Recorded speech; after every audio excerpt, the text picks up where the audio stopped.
everyone, my name's Miranda, and today I have something very, very, very special in store for all of us because I have created a new book tag called the Badass Ladies book tag, as you can see from the title. And basically it was just me putting together some of my favorite badass ladies from DC and Marvel comic books, and then I wanted to compare these badass comic book ladies to badass book characters that I love and that I see as kind of similar to them. So I came up with a list of 12 different DC and Marvel ladies that I absolutely love, and now I'm going to show you who I think they would be if they were in book form. So let's get started. First off, we have the magnificent, the effervescent, the sometimes described as off her rocker Harley Quinn from the DC Comics, and for this we have to pick our favorite female book villain. So for this my answer's a little out of the box, but I went with Mara Dyer from the Mara Dyer series. If you've read this book at all, you know that Mara is really considered the villain of the series. Noah is the hero, not spoiling anything, but a lot of that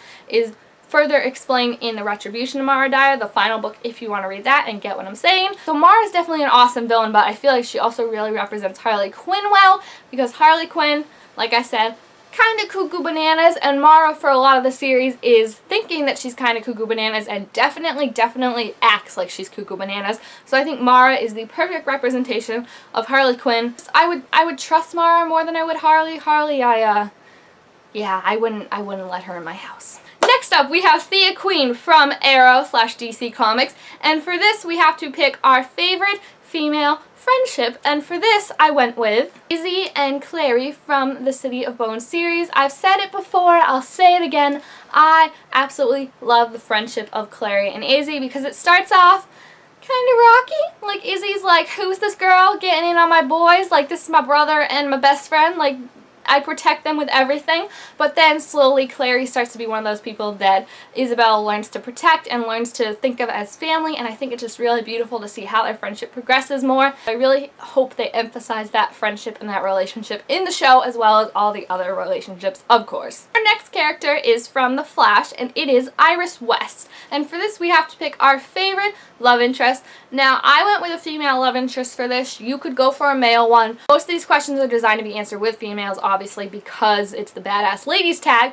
but feel free for this one to pick a dude. I, of course, like I said, went with a lady, and I chose Annabeth Chase from the Percy Jackson series. Now, obviously, Annabeth Chase is so much more than a love interest, just like I'm hoping Iris will become in season 2 of The Flash. Seriously, they need to do something more with her.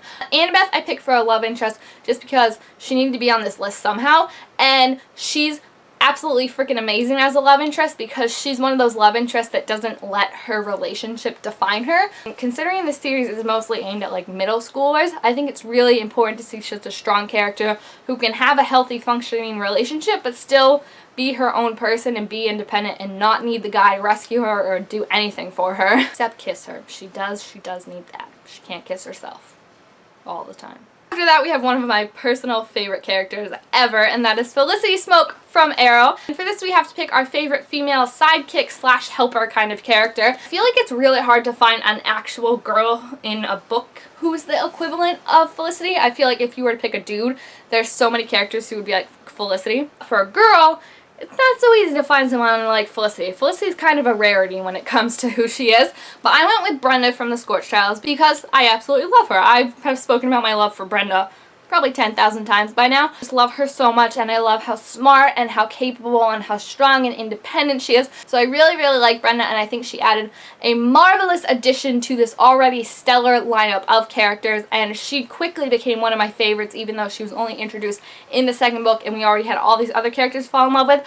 I just love Brenda 10,000% for everything she does for everyone and for how awesome she is. Now for another one of my personal favorites with a show that I'm very looking forward to, it is Kara, aka Supergirl. And for this we have to pick a character who kicks major butt. And for this I went with Cindy Sage because with powers, with her mind, with just her amazing wit, no matter what she has or what she loses, she will always kick your butt 10,000 ways to Sunday. There's just no beating her because not only is she capable and powerful and strong and can do anything basically, but also she's so smart that even without powers, she would still be able to outsmart you and outwit you and outthink you any day. I love her so much. She just, oh, I'll bow down to her, just bow down. Next character is Scarlet Witch from the Avengers Age of Ultron, and for this you have to pick a character who has suffered tremendous loss. This, I went with Katniss Everdeen from the Hunger Games series because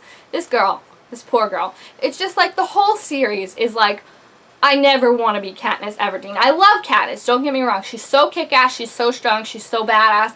But the poor thing has been through so much. And then you get to the third book, and you finally think things are going to turn around.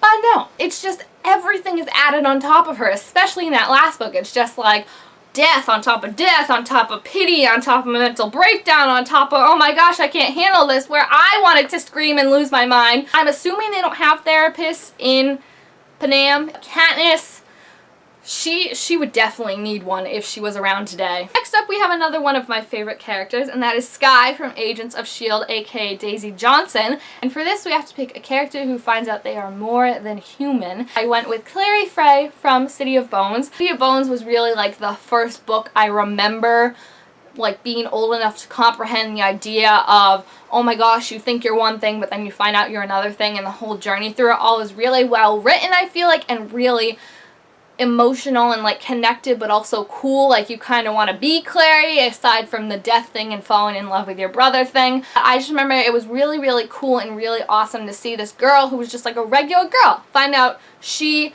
has the potential to be so much more and transforms herself into such this badass, such this kick-ass girl, and I absolutely love that and just thought it was so cool, and it is always one of those transformations that will stick with me forever because, like I said, it's one of the first that I actually remember being old enough to comprehend just like how amazing and how awesome it was. Alright, this is probably my favorite character on the list because she's my favorite character, period, but this is Agent Carter, and for this we have to pick a character who is human but still kicks some major ass. And for this, I went with Arya from the Under the Never Sky series because she kicks major ass, basically. If you haven't read this series, definitely pick it up because this is another one of those series where the girl starts off perfectly normal, perfectly just like you or me, just dawdling, watching Netflix. Well, they don't have Netflix, but the equivalent of Netflix.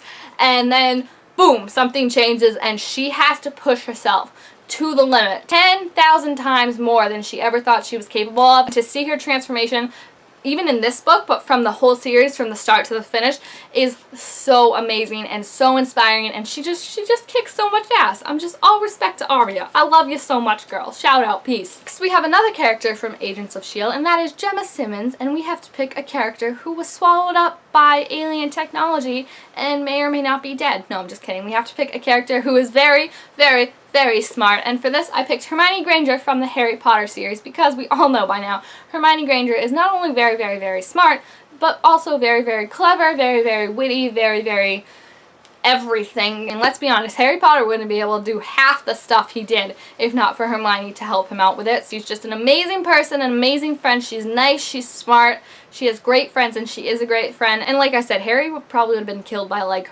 the end of book 1 if not for Hermione. So thank Hermione that there's 7 books and not half of one. We have another character from The Flash, which is Caitlin Snow, and for this we have to pick a character who is slow to warm up, and for this I picked a kind of obscure character, but I picked Mal from Isle of the Lost. If you saw my book talk for this, you know I'm absolutely in love with this book series and all the characters, and Mal is the daughter of Maleficent, so she is definitely slow to warm up because she doesn't really trust anyone, she doesn't really have friends, she's just focused on like being evil, doing villainy things. I definitely love Mal's journey through this, but yeah, she's definitely someone kind of a hedgehog when you try and talk to her at the beginning. She'll most likely poke you or poison you, or maybe both. Who knows? It depends how she's feeling that day. Alright, so there you have it. That is the Badass Ladies book tag. And like I said, I created this tag, so I'm going to tag every single person that watches this video right now to do it because I definitely want to spread it around and celebrate the badassness of these comic book ladies who all deserve so much praise and adoration and love